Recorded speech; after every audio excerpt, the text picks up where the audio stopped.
half-inch mic, and Randy from Auto Auctions Rebuild. I just got a new car. I guess it's 2007 or 2008, don't recall.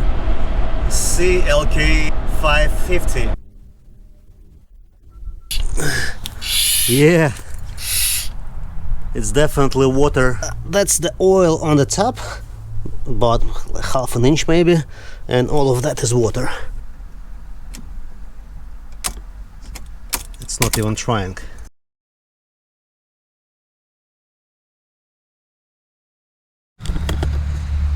That's another day again. I every day got so much time to spend, you know, to work on the car, so that's pretty much what I do right now. Got another 10 minutes of free time, so we're gonna go and do the, you know, diagnostics, just to see maybe we'll have any clues. Okay, few minutes later, fault report. Can we see it or no? Yeah. Voltage, under voltage, braking torque, blah blah blah. Operation fault of component generator, battery voltage too high. Mechanical defect of component purge control valve is permanently open.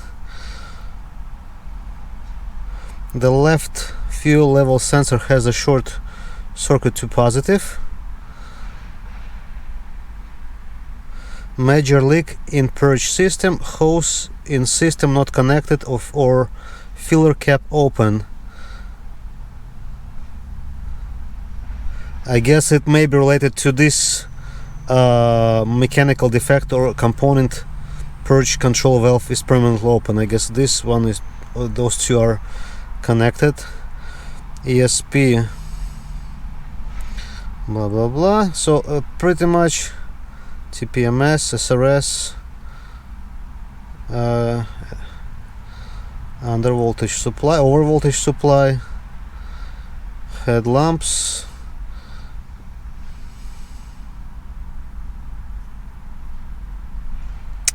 parking lights, fog lights, under voltage, blah blah blah.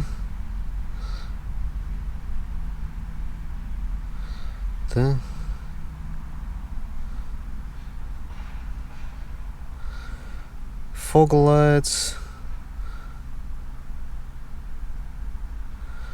fault in CAN communication with control unit. Okay, upper control panel, right front row. Okay, rollover, instrument cluster, fault in communication. Looks like we need to clear bunch of codes and see which one's gonna, you know, stay. So after the memory or the codes were cleared, I got couple modules with the codes. Electronic stability program,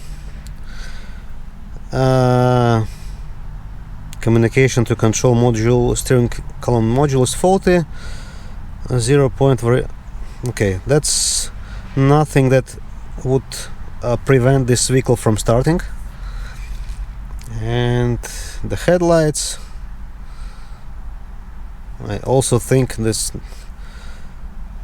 no mess your rate from control unit. So it's those two codes are together pretty much. I guess it's to do with the steering wheel angle, and I think it's still, yeah, it's nothing is happening here.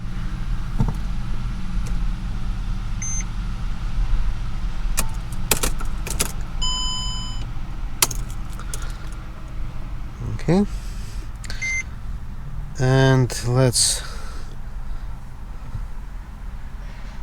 let's read health report once again and see if anything comes back. Okay, new test and the same error, so no new codes. I found this fuse diagram and we need to check at least, where is it? Start enable, that's my guess, right here. The fuse is number 31, 52 and 57. The fuse, let me turn off the ignition. The fuse 31 is right here, and I guess this is the one with the orange thing. Let's see if can I do it. It's just hold on.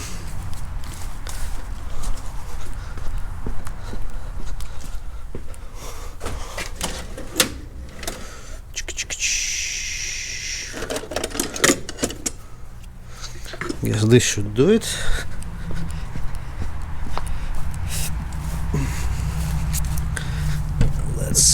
I like the Mercedes doors, they open almost 90 degrees. Okay, that's 31. Looks good to me. Goes back.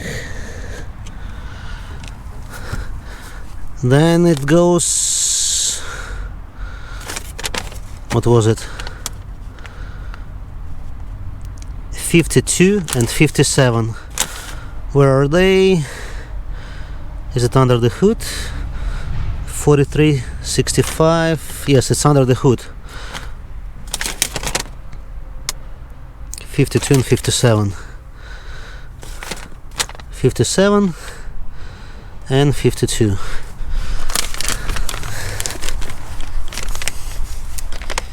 Dun, dun, dun, dun, dun.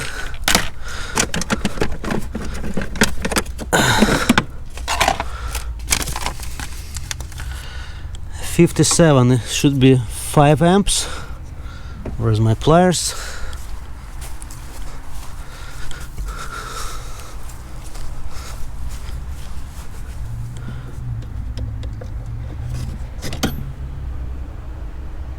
Looks good. Goes back. And what was it? 52. 20 amps right here. Looks good.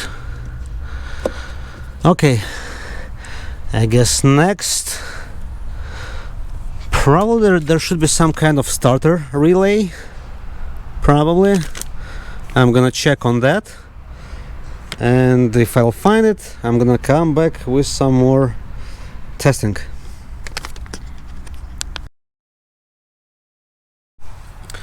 Okay, it's getting dark pretty fast, and I decided to take a look, just to see what's happening in the cylinders. Okay, I just removed one spark plug. It's it's pretty dry. I mean, it's dark Bosch, but I mean, the water is no, there is a little water on the spark plug, so not a very encouraging news. But I got this bore scope, this one, and let's check it out if possible. At least never used it once, so I guess it's a good opportunity to use or to try this bore scope.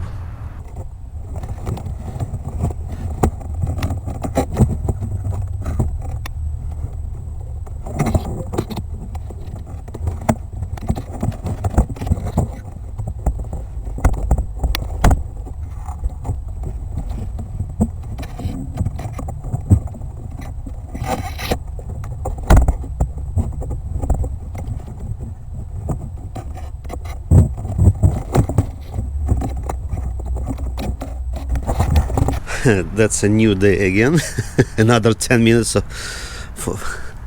I got another 10 minutes or 5 minutes to work on the car, so I would like to see if there's the start command going to the starter, you know, to make it crank or not, which gonna help to, you know, determine who's at fault.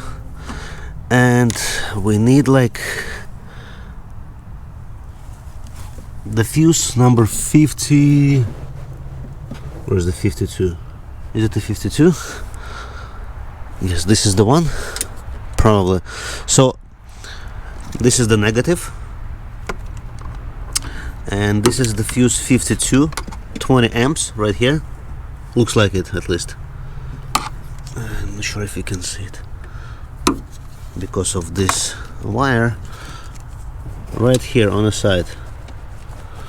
Do we have anything? No, we don't. Let's first of all, let's check if the probe light is working.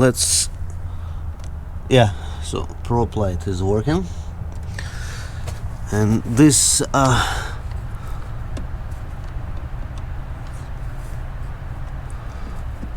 this fuse should only have the power on it when the key is in the crank position.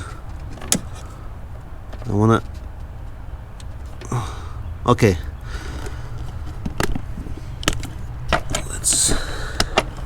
I'll probably not gonna see the result until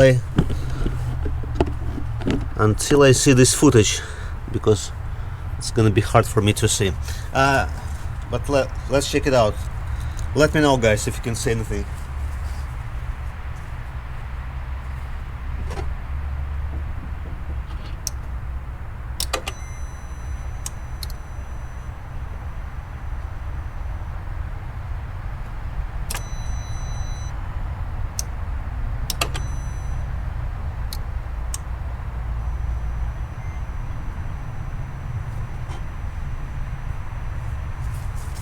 Let me turn. Yes, you can, right? So yes, there is the light when I turn the keys into the run position. That means the starter, next thing to check if the power is going to the starter, because the signal is being sent from computer to the starter to start, you know, the starting the cranking. So it's the next step. That means I'm gonna need to unload all this mess, and put this car onto the lift. That's a new day today again. What I'll try to do today is, first of all, I'll try to suck the water, remainder water from the cylinders. Then I'll try to blow it with the compressed air, just to remove as much debris as possible from the cylinder, so it doesn't scratch the walls. Then I'm gonna spray liquid orange spray, what you usually use, you know, for the rusted bolts and nuts. Back in the days, it helped me to free up the engine in this Mercedes, as well as the black BMW, remember, that I had on my channel previously. Then once I'm finished with that, I'm gonna remove this stack of car from the garage, put this up on a lift, and I'll try to get to the starter, which I think most likely is toast. And I was thinking about it, and I remember, hopefully you saw the video from the bore camera. One of the cylinders got the water up to the spark plug, I mean up to the, you know, top of the cylinder head, which made me believe the engine was hydrolocked, because the piston couldn't compress the, you know, water anymore. I'm not sure if there is any damage to the piston rod, but it's another story. So they've been trying to crank the car and the engine didn't spin, so they simply burnt the starter. Alright, don't recall which of those cylinders was the most filled with the water. Probably this one. Okay, nothing there. Maybe the water already went to the pan. Ah, yeah. This one was with the water.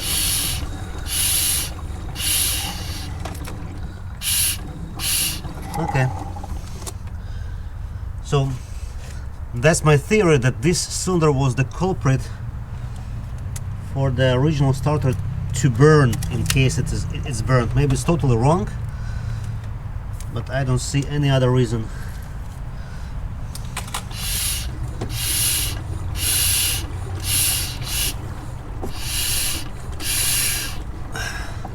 Few drips of water from there.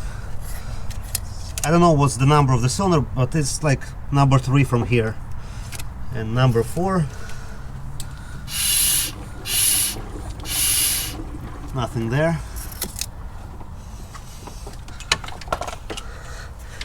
And as far as I recall,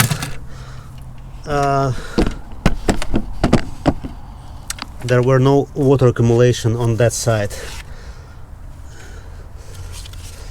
But just to be safe,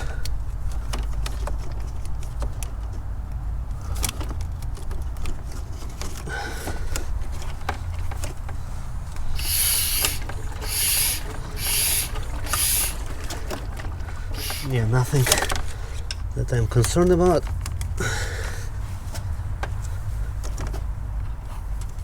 That's it, I know.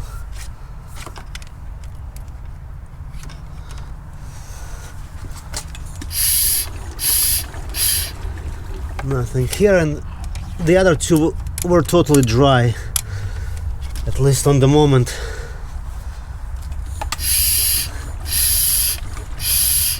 Yeah, nothing there.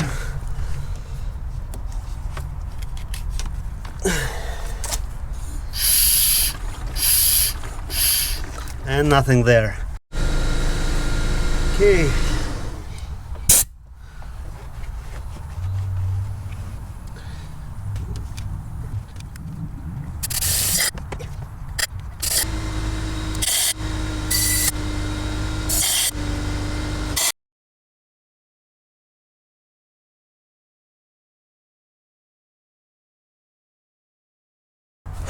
With the help of my neighbors,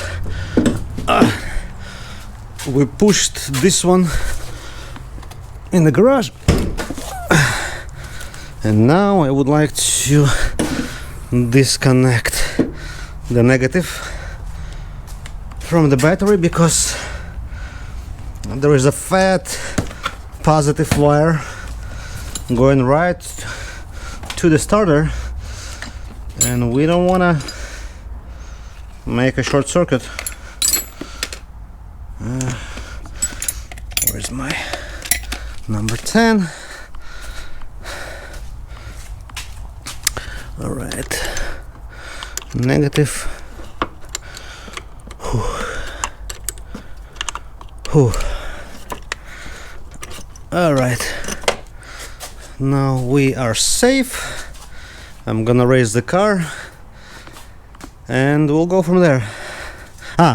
Before I do that, I will spray some, what was it?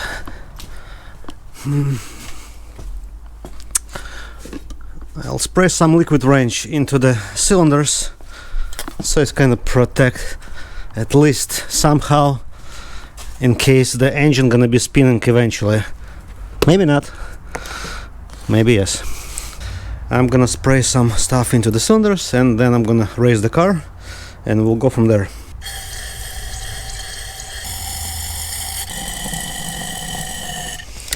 If the car gonna start, there's gonna be like humongous amount of white smoke. and smell of liquid range.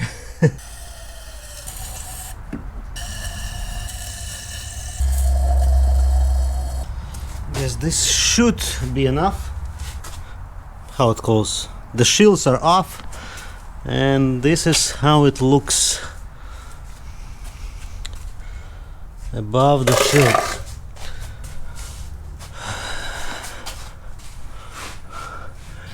So on the pulley, on the what is it, crankshaft pulley, I see some like slight, you know, rust build up, very slight rust spot on this lower control arm. The engine mounts looks like to be collapsed, so most likely it's pretty vibrating.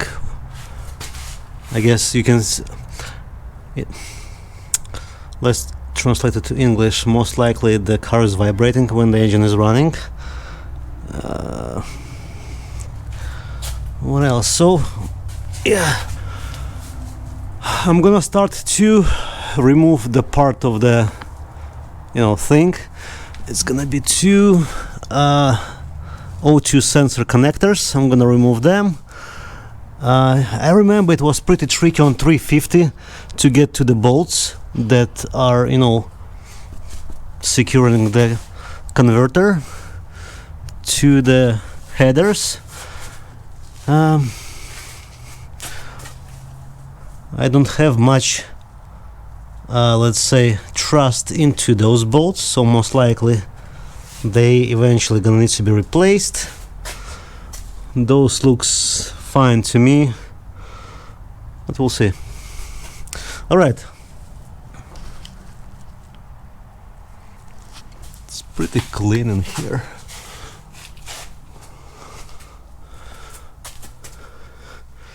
Nothing like too suspicious, except, you know, it's the forklifts are just do so much damage at the action, but there is nothing you can do about it.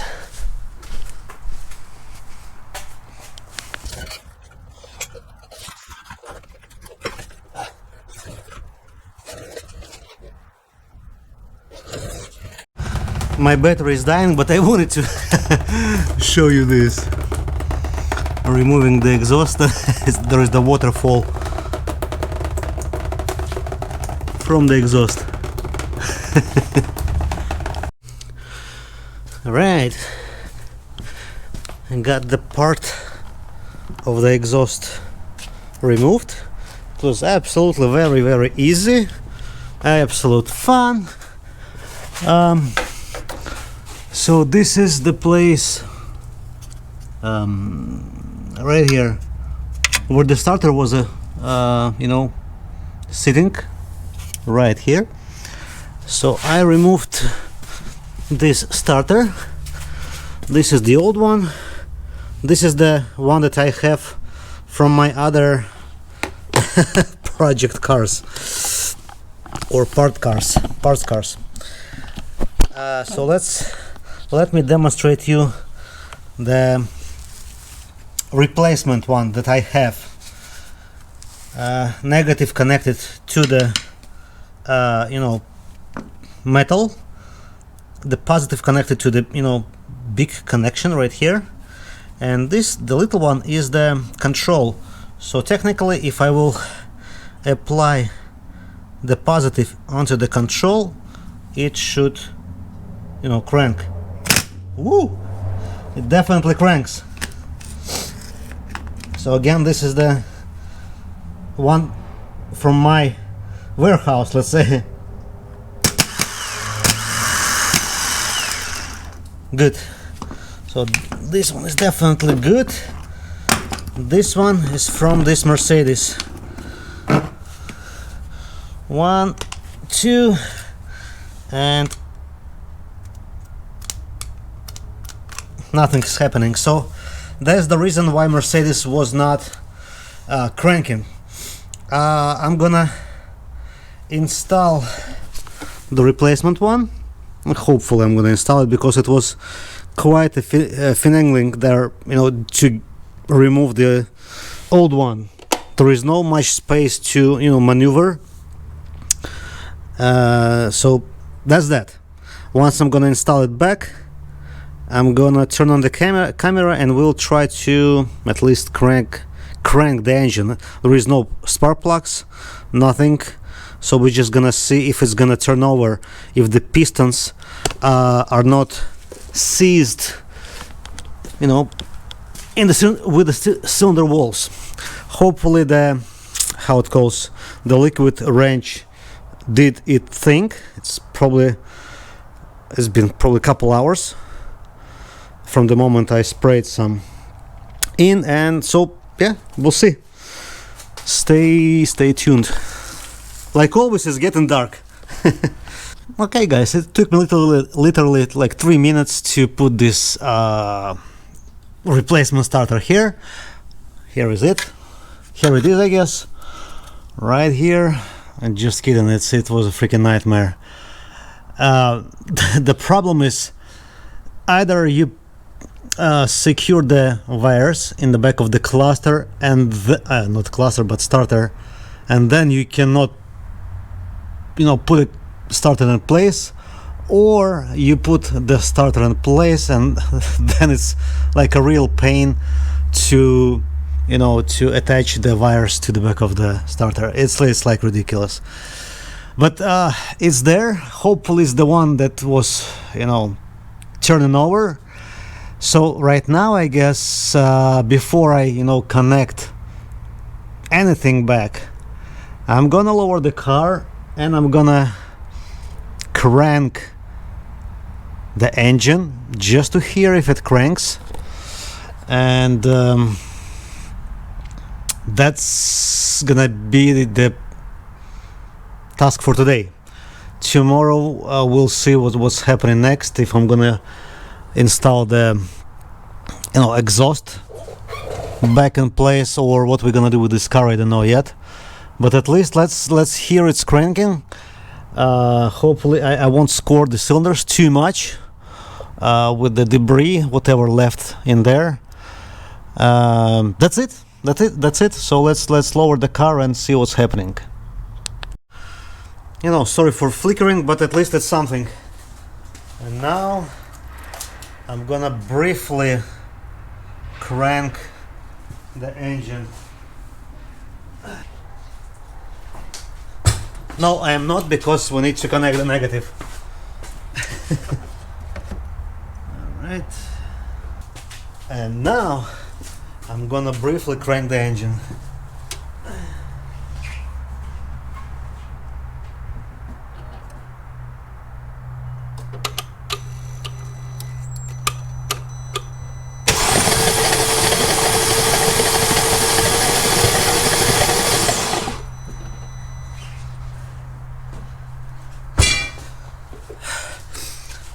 This magic sound, did you see? Did it spill a lot or no? I'm gonna need to review the footage what was here, because I did not see anything. Great. So it cranks. This is good news. It's not seized. So tomorrow we're gonna install the spark plugs, coils, and we'll try to start it. Maybe before we do that, I'm gonna attach the exhaust back. You know, who knows, maybe it's gonna run.